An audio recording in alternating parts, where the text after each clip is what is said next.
right? Or New Jersey, I should say that. Because you called them as your people. Similar accents. Very similar accents, yes. Okay. Right, Joel? Right. Joel's the stage manager who is just off camera. You can't see him. Yeah, I've never met him. Yeah, I think one of the things they're going to be talking about today down in the diner is healthcare and what's up with that. Yep, we're going to have we'll have to wait a few more weeks at least before the Senate bill. We'll vote to repeal and replace Obamacare before we find out if we can get something going forward. That's right. President Trump is now asking the leaders to get it done over the next few weeks to get better health care to the American people. Wait, over the next couple of weeks. Griff Jenkins joins us from Washington. Griff, I thought it was going to happen like today or tomorrow, but now they're putting it way down the calendar, aren't they? They are. Hey, Steve, Ainsley, and Brian, good morning. The goal was to vote on the health care bill before the 4th of July recess, but no deal was in sight, and they're back to the drawing board. Senate Majority Leader Mitch McConnell delaying the vote after it became clear that it stood no chance of passing. Into growing resistance from within the ranks, 9 GOP senators now opposing the bill for a variety of reasons, for not going far enough, to Medicaid cuts, and a CBO score that didn't help very much. But after a meeting at the White House between all 52 Republican senators and the president, Mitch McConnell was fairly optimistic. This is a very complicated subject. I remember how challenging it was for the Democrats when they were enacting this back in 2009 and 2010. It's a big, complicated subject. We've got a lot of discussions going on, and we're still optimistic we're going to get there. McConnell says progress was made at that meeting, and he'll need to sway at least 7 of those 9 holdouts to get there as the president continued to press the urgency of the situation. We have really no choice but to solve this situation. Obamacare is a total disaster. It's melting down as we speak. Rates are going up. No help from Democrats who uniformly oppose the bill. Senate Minority Leader Chuck Schumer calling it rotten.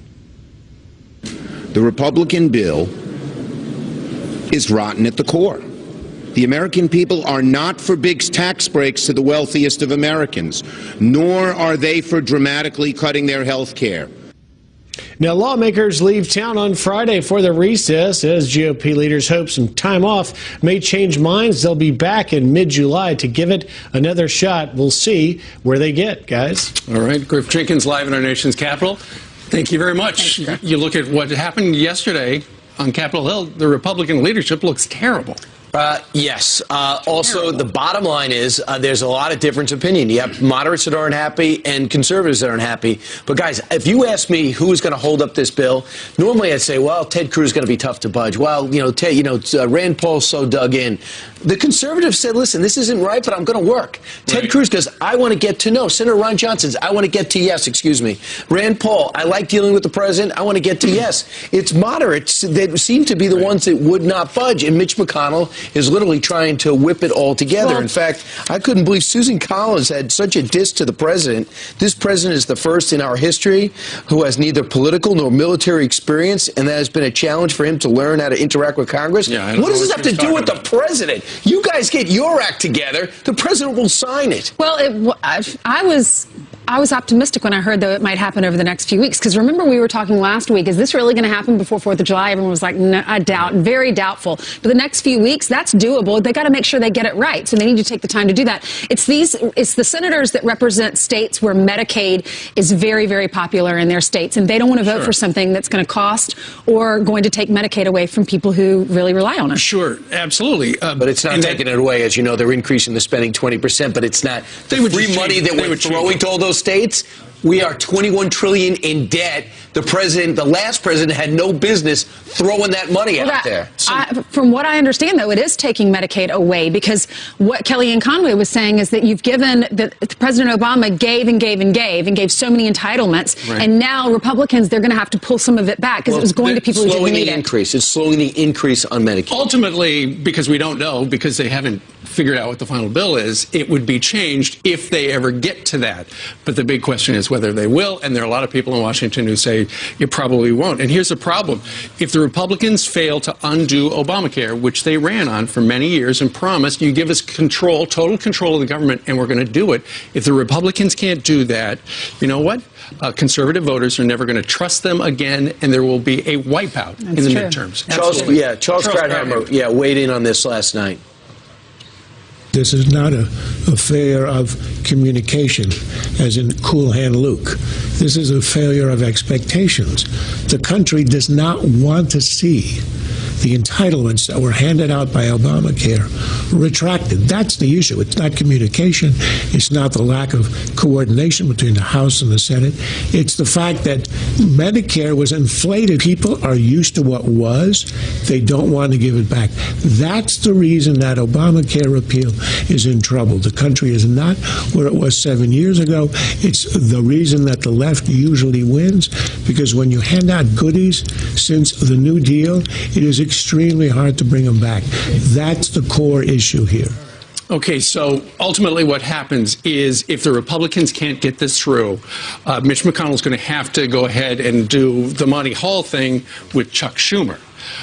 The moderates, you would presume, would like to work with Chuck Schumer to find something in the middle, but ultimately what Republican voters were promised by the Republicans to get elected is not what's going to happen. Anthem weighed in yesterday. They want the Republican plan. A lot of the insurers just have flat out bailed out, as Lisa Murkowski, sitting right next to the president yesterday. She has a situation where in the private exchange, premiums are up over 200%. Same thing with Senator McCain's Arizona and Senator Jeff Flake's Arizona. They're the ones that should be leading the charge. The president should be pushing people together, but this should be a legislative dream. The president's letting you hash it out and then saying, put the best thing you can forward. I laugh at the fact the New York Times goes out of their way to say how the president did this or didn't do that, and going out of their way to find something where the president wasn't leading. He got out of the way because Mitch McConnell wanted him to lay the groundwork and the president to come in at the last minute. And the Mitch McConnell pushed the president to have that meeting yesterday, which he did. All right. Well, Sarah Huckabee Sanders yesterday, she's the deputy press secretary. She was standing in for Sean Spicer yesterday in front of all the media outlets. Yes. And she was unloading on how everyone in that room is reporting on Russia, Russia, Russia, more than the things that are important to the American people. She names job growth, health care, deregulation, and tax reform, and says this is what the media needs to be covering. Sure, and you look at what TV news has been obsessed with. You look, and we've got a graphic. They have spent 353 minutes talking about Mr. Comey and Russia, climate change 47 minutes, terrorism 29, Obamacare repeal 17, economy and jobs just 5 minutes out of a period between May 17th and June 20th. That's a lot ABC, of time. CBS, and NBC combined. Now, over the weekend, we know Anthony Scaramucci, who's now going to be running the Import-Export Bank, who was a key member of the Trump election team. He was implicated in an accusation that said that he had some type of business ties to Russia.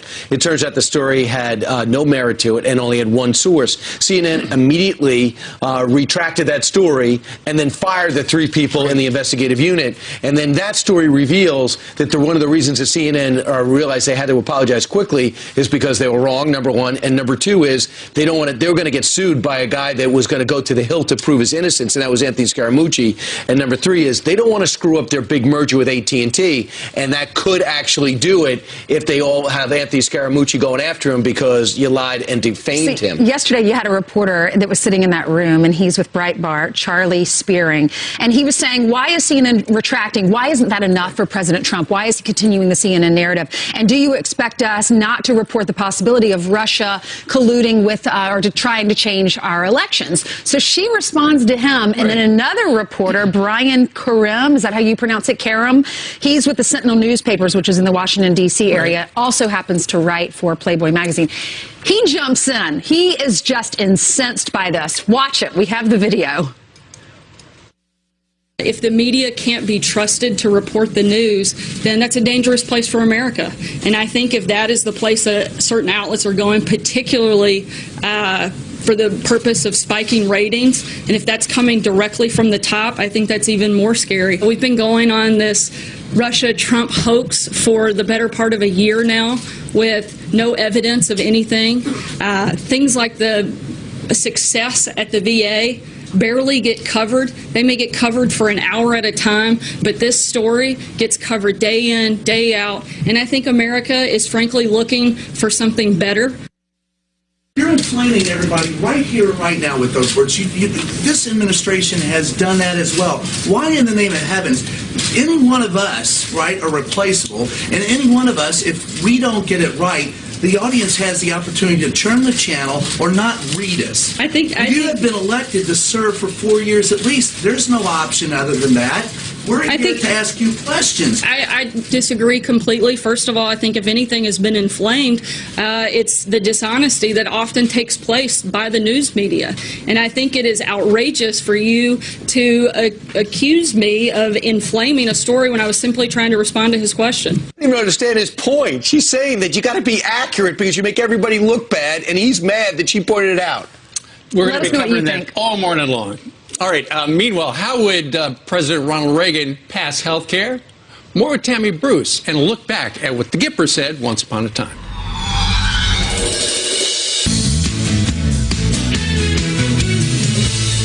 One of the traditional methods of imposing statism or socialism on a people has been by way of medicine. The doctor begins to lose freedoms. It's like telling a lie, and one leads to another. Pretty soon, your son won't decide when he's in school where he will go or what he will do for a living. He will wait for the government to tell him. There you've got Ronald Reagan speaking out against socialized medicine back in 1961, warning of its threat to American freedom. So how would he get, Ronald Reagan, Republicans on board for health care reform right now, we wonder.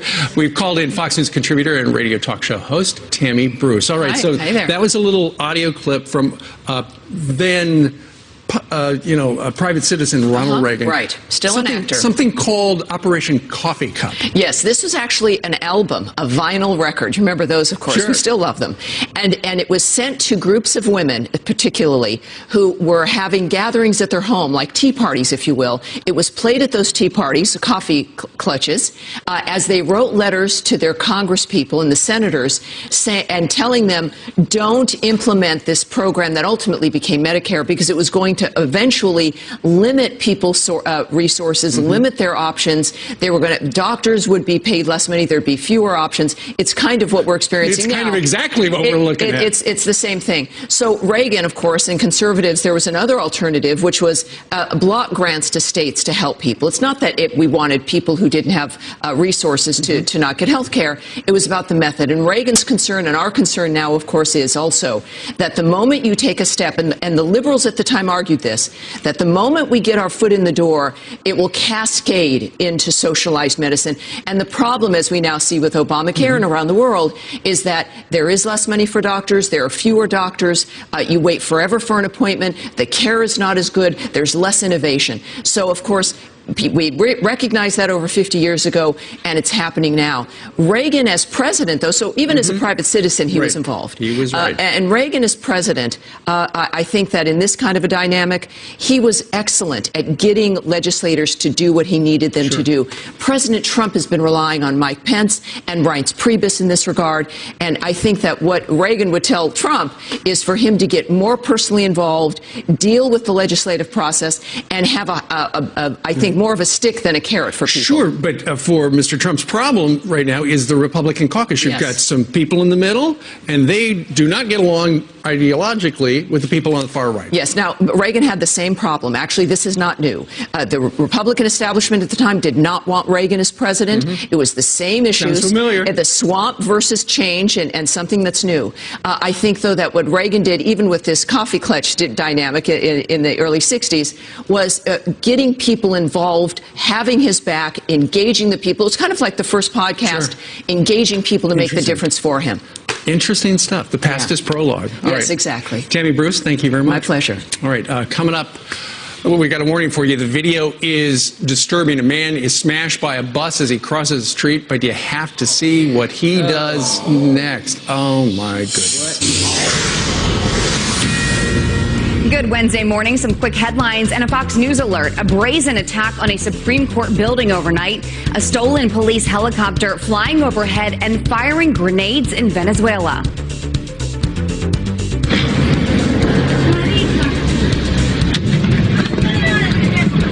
The nation's president calling it a terror attack. Government officials say a rogue police officer was flying the chopper. Violent anti-government protests have been raging for months in the socialist country, leading to dozens of deaths. President Trump set to make good on more campaign promises focused on making America safe again. In just hours, the House will vote on Kate's Law, named after Kate Steinle, murdered by a repeat felon who was deported 5 times. The proposal increases penalties for immigrants who try to re-enter the U.S. Congress also slated to vote on the No Sanctuary for Criminals Act, blocking federal funds from cities that protect illegal immigrants. Send it back to you guys, and I'll see you in a little bit. All right, Jillian, thank you very much. Yeah. It is 25 minutes after the top of the hour. Let's go down to South Carolina, Ainsley's neck of the woods, for breakfast with friends, and that's where we find Todd Pyro at with friends at the Country Omelet. The place is called the Country Omelet. Yes. Good morning, Steve, Brian, and Ainsley. Yes, we are here at the Country Omelet in Richburg, South Carolina. That is in Chester County, and it's a county that actually went for Trump by about 5 percentage points after not having gone definitively for a Republican since 1988. One of those Trump voters is Lowry, who is not a registered Republican. First, why did you vote for Donald Trump? Because I think he's the man for the job. He's the man that would hopefully drain the swamp and reform the health care disaster that's Obamacare. Let's go into health care for a moment, because you are an emergency room nurse. Tell me why health care is such a big problem for you the way you see it currently under Obamacare. Well, it ties back to one of the biggest problems we have in this country is waste, and the economy that we have is circling the drain right now, and I think there's a tremendous amount of waste in health care. Medicaid specifically. Tell me what you see Medicaid waste-wise. I see a lot of people come in that take advantage of the program, that come in for seemingly very insignificant problems on a regular basis. When you have people that work a job, pay the taxes to cover those expenses, and can't afford to come in for very significant problems themselves. That said, what do you think about the Republicans delaying the vote? I honestly caught just a snippet of it last night, but based on what I do know, I think they need to make it right. Take their time if they must. Make it right. Lowry, thank you for your time. Thank you. Todd, you have a very good name, and you voted for Donald J. Trump. Yes, Why did you vote for Mr. Trump? Well, I voted for Donald Trump because he's the best man for the job. We've had a lot of career politicians, and we just need a change. And he's doing his job very well. With his hands tied behind his back, he's still doing a good job. As a business owner, you told me before we went on here that you have trouble hiring people because of the way the current system is run. Go into a little bit more detail on that. Well, down here in Chester, there's been a lot of mills that have closed, so there's been a lot of people put on unemployment and welfare.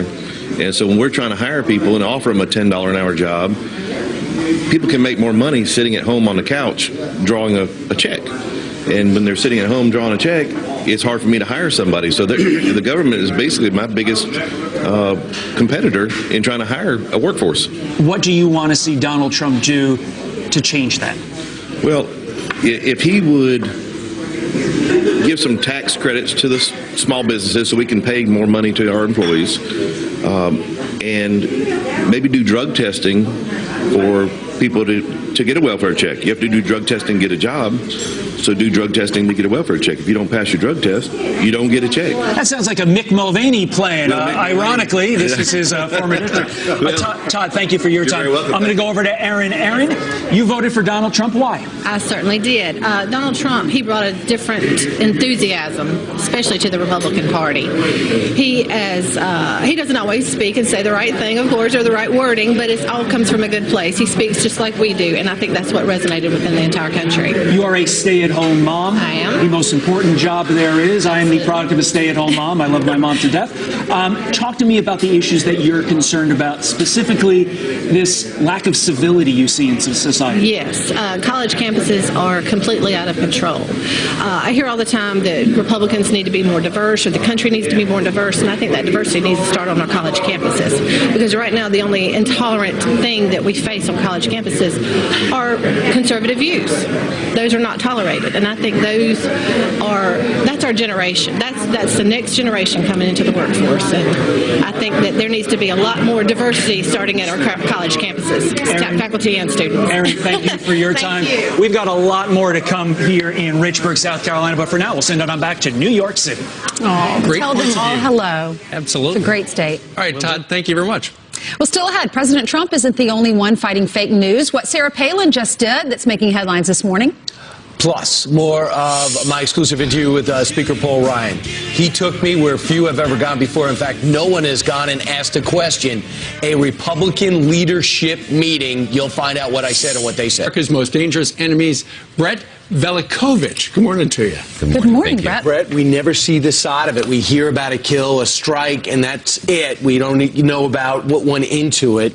What did you experience over the last few years as this drone technology developed? Because first there wasn't even a Hellfire missile on these drones. Absolutely. I mean, I've really seen drone technology move, significantly just over the last few years, and that's because of how it's saving lives, it's protecting Americans overseas, and we're really utilizing it in a way that helps go after America's enemies. And that was part of my role in that, was basically utilizing some of the most sophisticated tech within the U.S. government's arsenal to hunt down and pinpoint these terrorists in different locations. We're using some of the most sophisticated technology right now to watch what's going on in Syria. Obviously, we've got drones, we've got eyes in the sky trying to keep an eye on what is happening.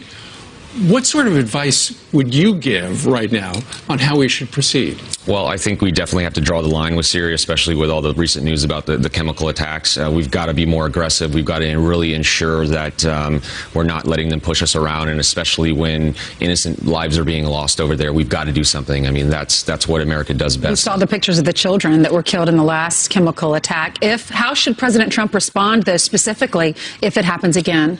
Well, it's devastating. I mean, he has some of the best leaders around him to make those decisions and make those calls. Folks that are tried and true Americans and know what they're doing. And I think we've got great leaders in our government that can make that decision for us. Let's talk about you. Let's talk about the group that came together to use drone technology to take out the worst of the worst in this new age of warfare. Who are these people? Roughly, where are you located? So, we had to be as mobile as the terrorists were. The terrorists aren't taking the weekends off, right? So we had to essentially move with them and go after them wherever they were. And so, the organization that I worked for was made up of some of the best minds in the business of war. I was surrounded by some of the most brilliant people that were, nonstop going after these guys day after day after day and keeping the pressure up. And so it was an incredible experience. And it's right. You weren't the guy who pulled the trigger. You're the guy who did the analysis to try to figure out who the targets were. Right. And over a period of time, and you told us during the commercial, you would watch them for a period of time, sometimes weeks. You kind of got to know the terrorists. Absolutely. I mean, some guys we would watch for months at a time. Other guys we would only watch one day. It really depended on what we wanted to do. Typically terrorists are worth more to us alive than they are dead, right? So we want to get vital information for them to help unravel networks like ISIS, help find other leaders. And we were going after the worst of the worst. These guys weren't people that stole a pack of cigarettes from the grocery store. I mean, these were people who killed tens of thousands of innocents. How many did you kill or capture? Well, I mean, There's no capture. Well, what I think is going to surprise a lot of people about this book is that most of the time we actually do capture, and that's because we need to get information out of these guys. But one of the things that I think people never really ask, they always ask about how many kills do you have, how many innocents got lost, but they never ask how many lives did we save, and that's what the Americans. You can't even put a number on that, though. Right? Well, you can't quantify it. You can't quantify it because you know that this individual drove a bomb into a marketplace and he killed all these innocent people, but you don't know what he's going to do the next week. And those are the people we were hunting. Those are the people that are coming for us. Well, there are millions of Americans. You might have prevented another 9/11. We hope so. I mean, all we can do is just do our best and do what America, asked us to do out there and what our government leaders asked us to do and hope that it saves lives. Pick up this book. It's going to be a movie? That's the word. It's being developed into a movie. You know, I'm limited on what I can say about that, but what I can tell you is the guys that are developing it seem to be very interested in how I've adapted drone technology in different ways now and taking consumer drones and using them for things like wildlife conservation, humanitarian operations, and that's resonating with the folks that are developing it because they, you know, they're very interested in saving endangered species, and that's what I'm trying to do now. Brett Velikovich, thanks so much. Congratulations on the book, Drone Warrior, an elite soldier's inside account of the hunt for America's most dangerous enemies. Thank you so much for what you do. Thank you for having me. Great to see you. Best of luck. Thank you. All right, it's 21 minutes before the top of the hour. Jillian's got a bunch of headlines. That's right. Good Wednesday morning to you guys, to you at home as well. We begin with this. The 25-year-old former NSA contractor accused of leaking our nation's top secrets to the press was in court again. The trial for reality winner, that's her name, has been set for October. She was denied bail earlier this month after prosecutors say they found handwritten notes about plans to join the Taliban and burn down the White House. She has pleaded not guilty. Well, a man fed up with Republicans is behind bars after threatening to murder a Florida lawmaker. Steve St. Felix seen smiling in this mugshot, writing on Facebook, quote, "I'll kill your expletive. You better not show up to the next REC meeting." Investigators say he meant no harm and was off his medication. This comes weeks after the shooting attack on GOP lawmakers at baseball practice that left House Majority Whip Steve Scalise seriously hurt. Sarah Palin fighting back, suing the New York Times for defamation. The former GOP vice presidential candidate claims a recent editorial falsely portrayed her as responsible for encouraging the 2011 shooting of Democratic Representative Gabby Giffords. Palin is seeking more than $75,000 in damages. Despite running a correction to the report, the Times claims no such link existed. And a man is really lucky to be alive after being hit by a speeding bus. Now, we do want to warn you, you may find this video disturbing. The man struck from behind and flung nearly 20 feet down a street in England. Seconds after the crash, he is seen standing up on his own and walking away. His wife telling the Telegraph he's suffering, he's in a lot of pain, he shouldn't be here. No arrest has been made. But you look at video like that and you realize sometimes, you know, people are so lucky to be able to walk away from situations like that. I mean, unbelievable. He was hit. Yep. Unbelievable. I'm In glad he's pain, okay. but all right. Thanks, Jillian. Yeah, thank you. Meanwhile, up next, more of our exclusive interview with Speaker Paul Ryan. He took us where almost no one has gone before, into a leadership meeting, and for the first time... All right, 17 minutes before the top of the hour. 48 hours ago, we had a chance to sit down with Speaker of the House, Paul Ryan. And today, we're giving you a little bit of his behind the scenes, what life is like for the Speaker, including going somewhere where no one's gone before. Even 60 Minutes was not able to bring their microphones here. With the mics up, we walked from the Speaker's office right into a leadership meeting on the precipice of the big health care vote that we know didn't happen. Listen. Come on. Where is he? How's everybody doing? Good.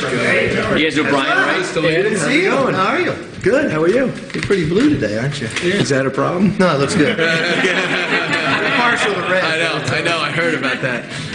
Brian's joining us at the front end of this meeting here. So my big question to you guys, obviously the big difference is